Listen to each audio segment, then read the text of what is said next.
With new fans, old heads, and cult members, Formula One fandom has reached the bottom. It's a disaster and doing more damage than good to the sport. With a daily spread of negativity, hate, and fake news, all the fan bases need to change. With Drive to Survive, social media, and the popularity of the drivers, we got a load of new fans. Sounds fun, but in my eyes, that is not always the case. The growth of the sport is fantastic, don't get it twisted. We don't have teams disappearing like Virgin, Lotus, and HRT. That's a good thing. But why do we need people that prioritize drama? People that try to get scary close to drivers? Or people that twist every word just to make drivers look a certain way? That's not being a fan, but trying to turn sport into a Netflix show, which, yeah, okay, it is, unfortunately.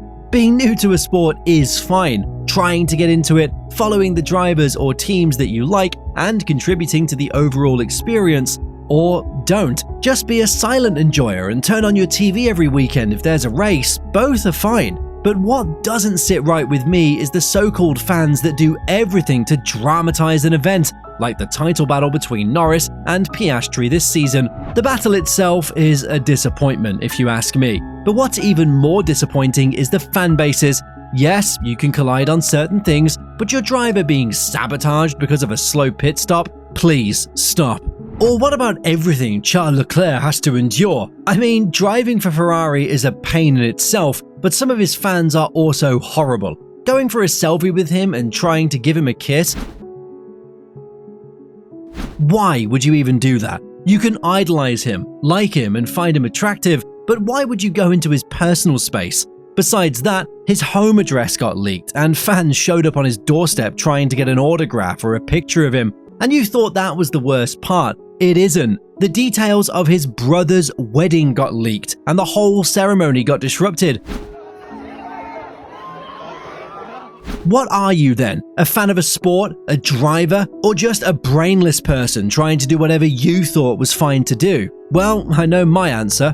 And last but not least, the new generation enjoys Formula One through social media. This makes the sport not only footballized, but it will also be a victim of TikTokification. I mean, Stefano Domenicali is talking about shorter races because of the attention span. Well, I vote for a shorter F1 CEO time span, because he needs to go. We don't need shorter race weekends, Stefano. I can go on and on. But my point is, these so-called fans try to do everything to create drama, get close to the drivers, or twist words, Photoshop pictures and make things look a certain way. Just enjoy Formula One. Enjoy what your favorite driver or team is doing, and enjoy the fact that you do have more access to them. I certainly didn't have that. For example, in 2006, I wish I could have experienced more of it through social media.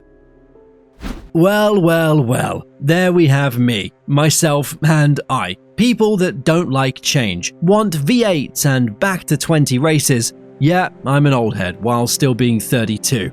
Watching Formula One is a family tradition, something I did with my dad. And you could say I inherited the love for Formula One from him. We got 24 races, 30 with sprints included, and too many street circuits. I've made videos about the real circuits we lost, and I stand by that. A lot of people are with me on that, but not the FIA and Formula One itself.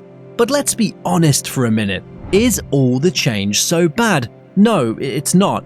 I mean, having fan zones at a circuit is really nice. Yeah, it's more entertainment focused, but it gives something extra.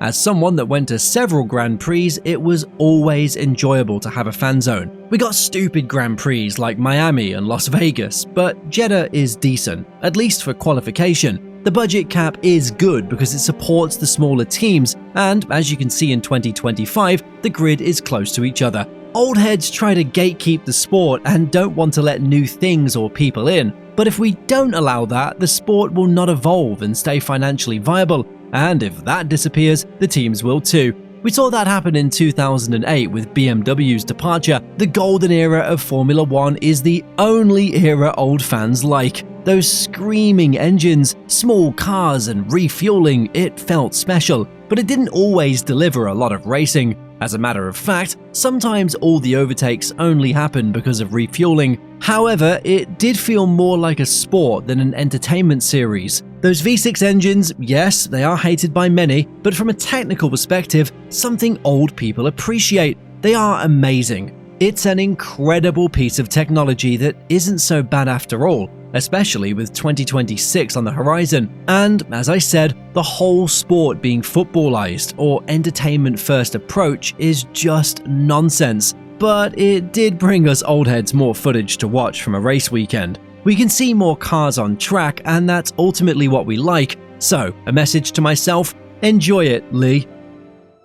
However, Lee isn't done with the video. Formula One used to be quite harmonized, fans of different drivers or teams all mixed up and having a good time. There was respect for each other, and you could even cheer for another driver if he had an amazing weekend. Not anymore. Nowadays, toxicity leads the way. If you aren't supporting your driver on a toxic level, you don't count for some cult members. I can't even call them fans because this isn't fandom. It's diabolical behavior that doesn't even deserve a spotlight, but I have to. They fight in the grandstands, burn each other's merch, and try to twist everything that's being said in their favor. Straight up hooligan behavior. The number of times I've read something wishing death to another person just because of a quote, which is probably out of context too, is insane. Yuki Tsunoda wasn't happy with Franco Colapinto in Imola, and oh boy, all hell broke loose. It's not even personal what he said, so why should you bother? It's in the heat of the moment, and I'm pretty sure we all had these moments too.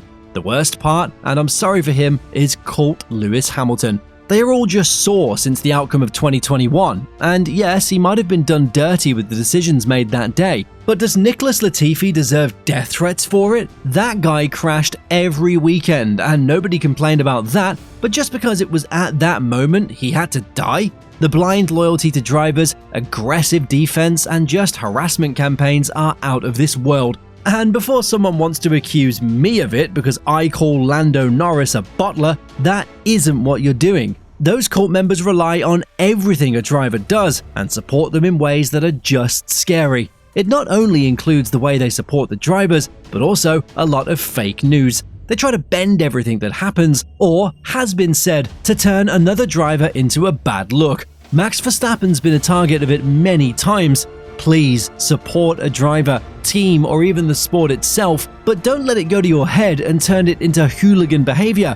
Whoever you support, do it with passion. Let people know that you like them, that's all good, but don't harass other fan bases because they said something about your driver or they crashed together. It's part of the sport and we don't need hooligans. But will this change? No, it won't. It becomes worse and worse, I'm afraid. Especially social media, which is an echo chamber and a cesspool of people fighting each other. Just because it's online, you can say whatever you want to whomever you want. There's just no consequences right now. The growth of Formula One has divided the fans into 3 tiers. The culture has been disrupted. Better said, yeah, there's no culture anymore. The growth is the biggest success, but also the biggest challenge they ever faced. The sport needs to integrate all the fan bases, try to keep them all happy while maintaining the identity of Formula One. Don't bend for any of these fan bases, because you will erase another one of your viewership. Respect and sportsmanship are essential parts of motorsports, and that has to stay. There is another problem that is killing the sport. Formula One is becoming a vacuum cleaner. We went from screaming engines to hybrid and now semi-electric ones. All the gimmicks that are included are not Formula One, and I am worried. Discover why in this video.